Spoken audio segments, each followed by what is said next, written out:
Hello everyone, this is doctor same. अच्छा जी, last lecture में हमने क्या पढ़ा था? Concept of evolution. Concept of evolution में हमने एरिस्टोटल और स्केला नेचुरी जो है वो कवर किया था। उसके बाद जो है यूरोपियन नेचुरलिस्ट आए और ये जो स्पीशी कुल्ड चेंजेस, तो ये चीज़ हमने बहुत डिस्कस की थी, बहुत ज़्यादा।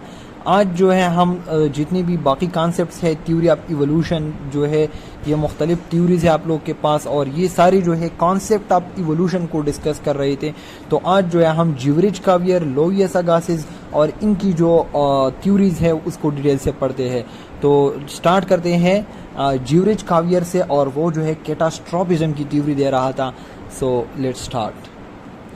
अच्छा जी, तो थ्योरी ऑफ कैटास्ट्रोफिज्म ज्यूरिच कावियर ने दिया था। ये आप लोग के एमसीक्यू में आ सकता है। बाकी जो थ्योरी है वो एमसीक्यू पॉइंट ऑफ व्यू से इतनी ज़्यादा अहम नहीं है। जितनी भी थ्योरीज है उनके जो है ख़ास तौर पर साइंटिस्ट बहुत ज़्यादा अहम है, और शायद एक दो वर्ड जो बहुत ज़्यादा फेमस हो तो वो आप लोग याद रखें। अच्छा जी, थ्योरी ऑफ कैटास्ट्रोफिज्म क्या है? कैटास्ट्रोफिज्म है क्या?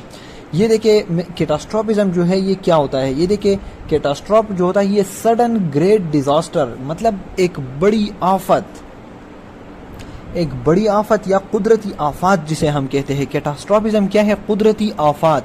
तो ये जो थ्योरी थी ये कुदरती आफात के बारे में थी। देखो, मैं आप लोग को एक्सप्लेन कर रहा हूँ, गौर से सुनिएगा। देखो, जिस तरह जलजले आ जाते हैं ना, तो उसमें बहुत ज़्यादा लोग जो है वो मर जाते हैं। तो ये क्या है? ये एक कुदरती आफत है। सही है। अच्छा जी, इसके अलावा आप लोगों ने नूह अलैहिस्सलाम के बारे में सुना होगा कि बहुत ज़्यादा बारिश हुई थी और दुनिया के सरफेस के ऊपर जितनी भी जानदार थे तो वो मर चुके थे, एक्सेप्ट के जो कश्ती में बच चुके थे। तो वो क्या था? वो भी एक कैटास्ट्रॉफ था, एक कुदरती आफत था। अच्छा जी, इसके अलावा अगर हम देखें ना, कोरोना है, अगर ये कोरोना सारी की सारी दुनिया खाली कर दे, कुछ लोग रह जाए, तो ये भी क्या हो जाएगा? ये भी एक कुदरती आफत हो जाएगा।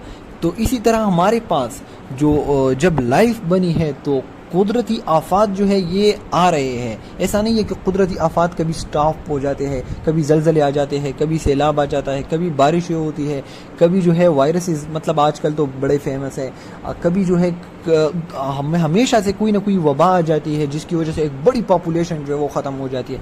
तो इसी तरह ज्यूरिच कावियर ने क्या कहा था? वो भी इन चीज़ों के बारे में बोल रहा था कि जो कुदरती आफात है, कैटास्ट्रोफ्स है, कुदरती आफात है, तो वो क्या करते हैं? देखो, वो कह रहा था हमारे पास जो है वास्ट सप्लाई ऑफ स्पीशी, अगर सपोज मेरे पास है 100 स्पीशीज है on the surface of earth, सही है, तो वो कह रहा था कि अगर जो एक कैटास्ट्रॉफ आ जाता है, कुदरती आफत आ जाता है, तो उसमें 50 जो है वो मर जाते हैं, जबकि 50 जो है वो क्या कर जाते हैं? वो रिमेन रह जाते हैं। इसके बाद जो है कुछ सालों बाद जो है दोबारा से आफत आ गया, 40 रह गए, फिर 10 रह गए। तो इसी तरह कंटिन्यूअसली सक्सेसिव, इसको हम कहते हैं सक्सेसिव कैटास्ट्रॉफ, जो एक के बाद दूसरा, दूसरे के बाद तीसरा। देखो ना, पहले बर्फ हो रही थी, बारिशें हो रही थी, उसके बाद जो हमारे पास दहशतगर्दी शुरू हो गई, दहशतगर्दी के बाद आप लोग देखेंगे तो कोरोना आ गया, कोरोना के बाद शायद कोई दूसरा। तो मतलब ये जो है एक सीक्वेंस के ऊपर आते हैं और उसमें बहुत सारे लोग मर जाते हैं ना। तो ये जो कंटिन्यूअसली स्पीशीज है ये क्या हो रहे हैं? ये रिड्यूस हो रहे हैं। तो वो कह रहा था कि आजकल हमारे पास जो प्लांट्स और एनिमल्स हैं, तो ये हमारे पास रिमेनेंट्स है, ये बाकी रह चुके हैं। अच्छा जी, तो हमारे पास द रिड्यूस मतलब जो कम हो चुके हैं, फ्लोरा एंड फाना। फ्लोरा क्या है? प्लांट्स है, और फाना क्या है? एनिमल है। तो ये जो रिड्यूस फ्लोरा एंड फाना है, जो कि बहुत ज़्यादा कम रह चुके हैं, बाकी रह चुके हैं, तो ये हमारे पास रिमेनेंट्स है जो बच चुके हैं इन कैटास्ट्रॉफ्स में। अच्छा जी, इन कुदरती आफात में जो है हमारे पास जो डीड स्पीशी है वो क्या बनाते हैं? वह फॉसिल्स बनाते हैं। और जब हमने पुराने फॉसिल्स देखे, यानी कि जो बहुत पहले किसी आफत में जो है वो ख़त्म हो चुके थे, और जो आजकल मॉडर्न फॉसिल्स हमने देखे, तो मॉडर्न फॉसिल्स और ये जो पुराने फॉसिल्स थे, इनके दरमियान सिमिलैरिटीज भी थी और डिफरेंसेस भी थी। लेकिन जो मॉडर्न थी वो बहुत ज़्यादा चेंज थी। तो वो क्या कह रहा था कि इन कुदरती आफात की वजह से बहुत ज़्यादा चेंजेस आई हैं, और ये जो है फाइनली लीड करता है इवोल्यूशन को। तो this is a sort of concept, वो जो था थ्योरी ऑफ क्या है कैटास्ट्रोफिज्म में। तो इतना जो है आप लोग इसकी ज़्यादा उसमें ना जाए, डिटेल में ना जाए, क्योंकि ये आप लोग का टाइम वेस्ट होगा। और ये अगर हम बहुत ज़्यादा डिटेल में जाएंगे कि थ्योरी ऑफ कैटास्ट्रोफिज्म क्या है, कैसे होता है, ये सारे, तो बहुत ज़्यादा टाइम लेगा आप लोग को। आप लोग के लिए इतना ही काफ़ी है जितना मैं अभी बता रहा हूँ, क्योंकि टाइम आप लोग के पास बहुत कम है। अच्छा जी, आप लोग देखें, अब ये क्या कह रहा है कि कैटास्ट्रॉफ जो है लेयर ऑफ रॉक्स बना रहे हैं, वो ये मतलब ये है कि देखो सक्सेसिव कैटास्ट्रॉफ जो है वो क्या कर रहे हैं, produce the layer of rocks. अब ये रॉक्स कैसे बना रहे हैं, देखो अगर मैंने ज़मीन का एक टुकड़ा लिया है और मैंने देखा कि बिल्कुल सरफेस पे आप लोग देखें मिट्टी है, उसके बाद छोटे छोटे वो है नज़र आ रहे हैं, फिर उसके बाद बड़े फाइनली जो है बहुत बड़े बड़े रॉक्स हैं। तो ये क्या है, ये लेयर ऑफ रॉक्स है। और ये लेयर ऑफ रॉक्स जो है ये बने हैं कैटास्ट्रॉफिज्म की वजह से। कैटास्ट्रॉफिज्म की वजह से अगर ज़मीन उलट जाती है तो आप लोग को पता है कि उसके बहुत ज़्यादा चेंजेस आएगी, ये मिट्टी जो है यहाँ पर आ जाएगी। तो इस तरह कंटिन्यूसली उसमें क्या आते हैं, चेंजेस आते हैं, लेयर ऑफ रॉक्स और ये मतलब, तो ये चीज़ें जो है ये कैटास्ट्रॉफिज्म से बहुत ज़्यादा रिलेटेड है, कुदरती आफात से। बाकी जो है आप लोग डिटेल में ना जाए, बस इतना ही आप लोग के लिए काफ़ी है।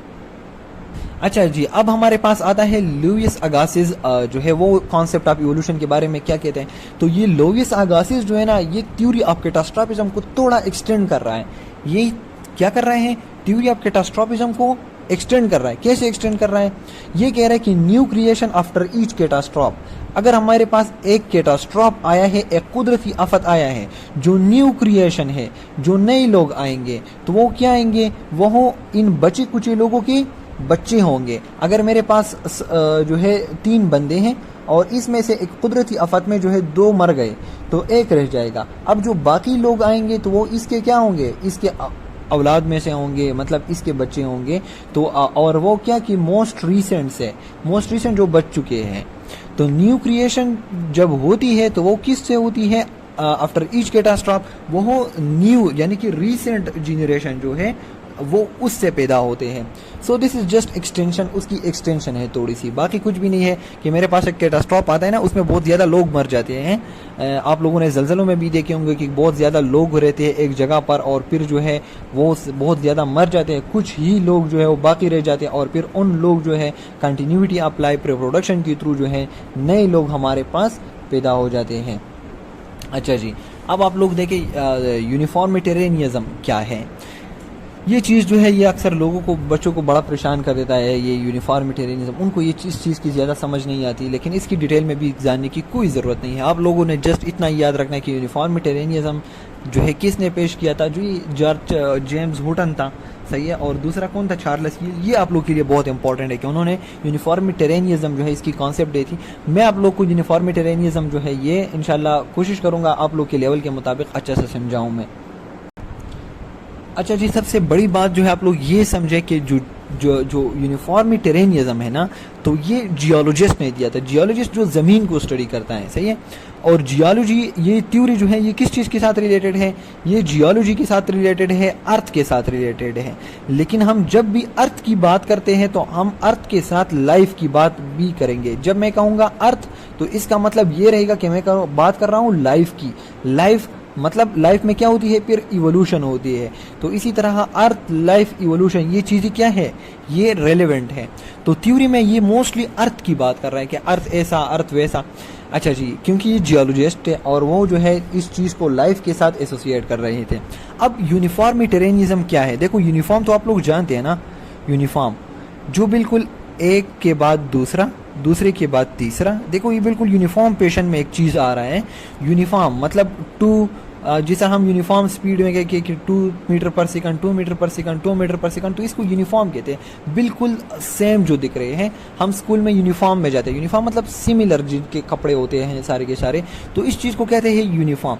अब ये क्या कह रहा है, ये कौन सी यूनिफॉर्म की बात कर रहा है, कौन सी यूनिफॉर्म की बात कर रहा है। देखो ये कह रहा है कि हमारे पास कंटिन्यूअस और यूनिफॉर्म प्रोसेसेस होते हैं।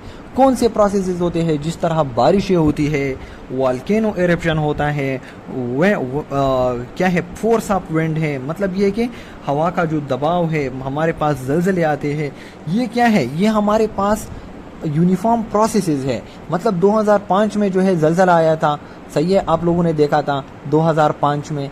फिर आप लोग अगर हमारे पास 3005 में शायद ज़लज़ला आ जाए, मतलब दिस इज़ मतलब वो कह रहा था कि हमारे पास जो कुदरती आफात है ना, तो ये एक यूनिफॉर्म पेशन से आते हैं।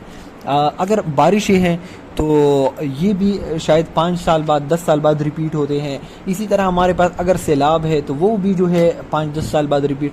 तो एक यूनिफॉर्म प्रोसेसेस चलते हैं और इन कंटिन्यूस और यूनिफॉर्म प्रोसेसेस की वजह से अगर बहुत ज़्यादा ज़लज़ले आते हैं तो इसकी वजह से changes on the earth layer अगर होता है हमारे पास क्या होता है, बहुत ज़्यादा चेंजेस आ जाती है अर्थ में। अर्थ मतलब मैंने आप लोग को बताया था लाइफ में। लाइफ कैसे कि लाइफ जो है उसके साथ डिस्ट्रॉय होता है और फिर दोबारा से कंटिन्यू होता है। तो ये भी उसके साथ बहुत ज़्यादा रिलेवेंट है कैटास्ट्रॉफिज्म के साथ, लेकिन ये जो है एक यूनिफॉर्मिटेरियनिज्म की बात कर रहे हैं। अच्छा जी, तो अब हमारे पास जो है ये लाइफ ऑफ द अर्थ की बात करना चाहता है, अर्थ के पास्ट के बारे में कि अर्थ हमारे पास कैसे पैदा हुआ और ये कब ख़त्म होगा। तो इसके बारे में उन्होंने एक सिंपल स्टेटमेंट दिया। स्टेटमेंट क्या था, उन्होंने अर्थ को स्टडी किया और फाइनली इस कंक्लूजन पर पहुंची कि no stage of beginning no prospect of end. इस स्टेटमेंट का मतलब क्या है? देखो, no stage of beginning, no vestiges of beginning. Vestiges किस चीज़ को हम कहते हैं? वेस्टिजियल आर्गन्स तो आप लोगों ने पढ़े हो ना। वेस्टिजियल आर्गन जो हमारे पास पहले जो है बड़े बड़े आर्गन हुआ करते थे, काम के आर्गन थे, आजकल वो वेस्टिजियल हो चुके हैं, रिड्यूस हो चुके हैं और वो किसी काम के नहीं है, उनको हम वेस्टिजियल आर्गन कहते हैं। अच्छा जी, तो मतलब ये कि रिड्यूस, वेस्टिजियल किस चीज़ को कहते हैं? रिड्यूस, जो ख़त्म होने के करीब जा रहा हो। सही है। तो अब ये क्या कह रहे हैं कि no vestiges of beginning. No vestiges of beginning मतलब जो बिगिनिंग है, जो अर्थ है उसका एक आगाज हो चुका है। सही है, उसका एक आगाज हो चुका है और उस आगाज का कोई वेस्टीज नहीं है। नो वेस्टीज, उस आगाज का कोई वेस्टीज नहीं है। वेस्टीज नहीं है क्या मतलब? उसके ख़त्म होने की कोई निशानी नहीं है। अगर वेस्टीज होता मतलब ये कि रिड्यूस होता। वेस्टीज से मतलब आप लोग ये लिखे ख़त्म होने की तरफ जो जा रहा हूँ, ख़त्म होने के करीब जो चीज़ जा रहा है उसको हम क्या कहते हैं? ख़त्म होने के करीब जाना। जो चीज़ ख़त्म होने के करीब जा रहा हूँ उसको हम वेस्टीज कहते हैं। तो मैं क्या कहूँगा कि ख़त्म होने के करीब कभी भी नहीं जाती बिगिनिंग। मतलब अर्थ जो है वो पैदा हो चुकी है और उसका कोई वेस्टीज नहीं है। वेस्टीज नहीं है जो कभी ख़त्म होने के करीब नहीं जा रही। शायद ये चीज़ जो है मैं आप लोग के लिए कॉम्प्लिकेटेड कर रहा हूँ। Let me make it simple for you people. No vestiges of beginning. देखो, वेस्टीज किस चीज़ को कहते हैं? जो ख़त्म होता है। तो मैं कहूँगा नो वेस्टीज मतलब जो कभी ख़त्म नहीं होता, जो कभी ख़त्म नहीं होता, नो वेस्टीज। सही है। वेस्टिजियल वो होता है जो ख़त्म होता है, नो वेस्टीज जो कभी ख़त्म नहीं होता। तो आगाज़ जो है, अर्थ का आगाज़ जो है वो क्या है? वो कभी ख़त्म नहीं हो रहा। मतलब जिस तरह अर्थ बना है, सही है, वो वैसी की वैसी आगाज की तरह है, सिर्फ उसमें चेंजेस आ रही है with the continuous process, uniform processes. अच्छा जी, तो ये हो गया आप लोग का स्टेटमेंट का फर्स्ट पार्ट। अच्छा जी, दूसरा देखें, नो प्रोस्पेक्ट ऑफ एंड। जिस तरह बना था उसमें आगाज जिस तरह था उसी तरह है, उसमें कोई कमी नहीं आ रही।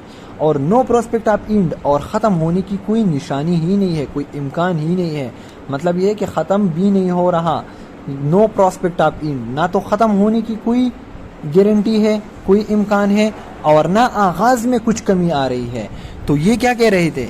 अब इस चीज़ को ज़रा इलाबोरेट करते हैं। अच्छा जी, असल में ये कहना क्या चाहते थे, इसका मतलब क्या हो गया? मतलब ये हो गया कि हमारे पास जो अर्थ है वो जैसी की जैसी बनी है वैसी ही है, लेकिन उसमें क्या होता है? उसमें कंटिन्यूसली हमारे पास प्रोसेसेस होते हैं, जिस तरह ज़लज़ले वगैरह, इसकी वजह से हमारे पास चेंजेस आ जाते हैं। अच्छा जी, अब जो है चेंजेस आ चुकी है तो वो फिर से क्या हो जाते हैं? रिसाइकल हो जाते हैं। वो क्या हो जाते हैं? रिसाइकल। दोबारा से वही से लाइफ जो है, अर्थ जो है, वो दोबारा वही से कंटिन्यू हो जाती है। तो उन्होंने असल में थ्योरी ऑफ रिसाइकलिंग भी दी थी, उसको हम रॉक रिसाइकलिंग कहते हैं। फिर वो जो है अलग चीज़ें है। अगर मैं आप लोग को बताता चलूँ कि अगर मेरे पास कुछ ऐसे आफात आए जिसकी वजह से जो माउंटेन थे वो सारे के सारे समंदर में बह चुके हैं, तो अब ज़मीन में कोई माउंटेन नहीं है, अर्थ जो है वो ऐसी की ऐसी फ्लैट बन जाएगी। तो अब अर्थ क्या फ्लैट बन सकती है? फ्लैट इतने सालों में नहीं बनी है। क्यों नहीं बनी है? क्योंकि दोबारा से ऐसे प्रोसेसेस होते हैं जिसकी वजह से ये माउंटेन्स दोबारा बन रहे होते हैं। इसको हम कहते हैं रॉक रिसाइकलिंग। लेकिन इन चीज़ों की आप कभी भी ना जाए, ये कोई ज़रूरत नहीं आप लोगों को। आप लोगों को जिस चीज़ की ज़रूरत है वो मैंने आप लोग को बता दिया कि यूनिफॉर्मिटेरियनिज्म किसने दिया था, और थोड़ा बहुत समझे इस चीज़ को। और शायद ये पूछा जाए कि ये जो स्टेटमेंट है ये किस थ्योरी में से है, तो आप लोग कहें कि यूनिफॉर्मिटेरियनिज्म से है। बाकी अगर आप लोग इसके डिटेल में जाएंगे तो शायद आप लोग की पूरी बायोलॉजी रह जाएगी और ये समझेंगे नहीं। अच्छा जी, तो यहाँ तक हमने पढ़ लिया जीवरिच कावियर जो है कैटास्ट्रॉपिज्म के बारे में बताया। लुइस अगासिस ने उसको थोड़ा सा मॉडिफाई किया कि जो न्यू जनरेशन आती है, न्यू क्रिएशन आती है, तो कैटास्ट्रॉप्स में जो बचे कुछ लोग होते हैं उनसे आती है। फिर जो है जेम्स हुटन और चार्ल्स गिल ने यूनिफॉर्मिटेरियनिज्म के बारे में बता दिया और ये सब खत्म हो गए। अच्छा जी, अब आगे हमारे पास लेमार्क। लेमार्क ने क्या दिया हमारे पास, इनहेरिटेंस ऑफ एक्वायर्ड कैरेक्टरिस्टिक्स। ये थ्योरी उन्होंने पेश की कि हमारे पास जो एक्वायर्ड कैरेक्टरिस्टिक्स होते हैं, एक्वायर्ड कैरेक्टरिस्टिक्स कौन से होते हैं? एक्वायर्ड वो होते हैं जो हम ड्यूरिंग द लाइफ हम कैरेक्टरिस्टिक्स हासिल करते थे हैं। ड्यूरिंग द लाइफ मतलब क्या कि देखो, अगर मैं बॉडी बिल्डिंग करता हूँ, मेरे मसल्स बनते हैं, तो फिर क्या ये जो एक्वायर्ड कैरेक्टरिस्टिक्स जो मेरे मसल बने हैं, शायद जो मेरे बच्चे पैदा होंगे तो उनके क्या मसल्स बड़े बड़े होंगे, या फिर जो है वो अपनी जो थ्योरी था उसमें उन्होंने जराफी जो थे ना उनके बारे में बता दिया था कि उनके जो निक थे वो छोटे छोटे थे, फिर जो है वो पत्ते खत्म हो गए, वो ऊपर जो है तो उनके निक जो है वो लंबे हो गए, फिर उनके जो बच्चे पैदा हो रहे थे तो उनके भी निक लंबे पैदा हो रहे थे। तो ऐसा कुछ मतलब अगर मेरी ही लाइफ के दौरान, ड्यूरिंग माई लाइफ, अगर मेरी निक जो है वो किसी वजह से लंबी हो जाए तो क्या मेरे जो बच्चे पैदा होंगे तो उनकी भी निक लंबे लंबे होंगे, क्योंकि ये एक्वायर्ड कैरेक्टरिस्टिक्स है, ये मेरे जीन्स में नहीं है। लेकिन अब ये जो कॉन्सेप्ट था तो इसको हम बाद में जो है ये हमारे टॉपिक है, हमारा एक लंबा टॉपिक है, इसके ऊपर हम बहुत ज़्यादा बात करेंगे। सही है, ये जो कॉन्सेप्ट ऑफ इवोल्यूशन में है ये हमारे आगे टॉपिक में भी है, ये हमारे आगे टॉपिक्स नहीं है, लेकिन ये हमारा आगे एक बड़ा टॉपिक है जिसको हम कहते हैं लेमार्किज्म। तो ये उसमें हम डिटेल से पढ़ते हैं। अच्छा, अब यहाँ मैं उसकी डिटेल में नहीं जाता। अब आप लोग देखें डार्विन और अल्फ्रेड रसेल वेलेस ने क्या दिया था, नेचुरल सिलेक्शन। नेचुरल सिलेक्शन क्या है मैं थोड़ी सी आप लोग को बता देता हूँ। कोरोना आया है हमारे पास, जिसका इम्यून सिस्टम जो है वो स्ट्रांग हो, तो नेचर क्या करेगा, नेचर उसको सेलेक्ट करेगा फॉर सर्वाइवल। वो उसको कहेगा कि तुम रह जाओ, तुम अडॉप्ट कर सकते हो। अगर मेरे ऊपर कोई आफत आता है, जलजला आता है, या मेरे ऊपर कुछ बारिश आती है और मैं उसको अडॉप्ट कर सकता हूँ, मैं उसके साथ जो है रहना सीख जाता हूँ, तो ये क्या है, मैं अच्छी एडॉप्टेशन जो करेगा वो क्या करेगा, वो नेचुरल सिलेक्शन करेगा। अब अगर मेरे पास बहुत ज़्यादा गर्मी आती है, बहुत ज़्यादा गर्मी, और गर्मी से लोग मरना शुरू हो जाते हैं, तो कौन लोग बचेंगे, जो गर्मी को बर्दाश्त कर सकते हो। सही है, या फिर जो है वो अपनी जिस्म में कुछ ऐसे चेंजेस ला रहे हो जो गर्मी उन पर असर नहीं करती, तो उसको फिर कहते हैं क्या, Darwin theory of natural selection, या फिर जो इवोल्यूशन है। तो इसको भी आगे हम बहुत ज़्यादा डिटेल से पढ़ेंगे, इसके बारे में कोई डोंट वरी, और बाकी जितनी भी थी आप लोगों ने सीख लिए। सो इंशाल्लाह कॉन्सेप्ट ऑफ इवोल्यूशन आप लोग का ख़त्म हो गया। नेक्स्ट हम अपना टॉपिक फिर स्टार्ट कर देते हैं।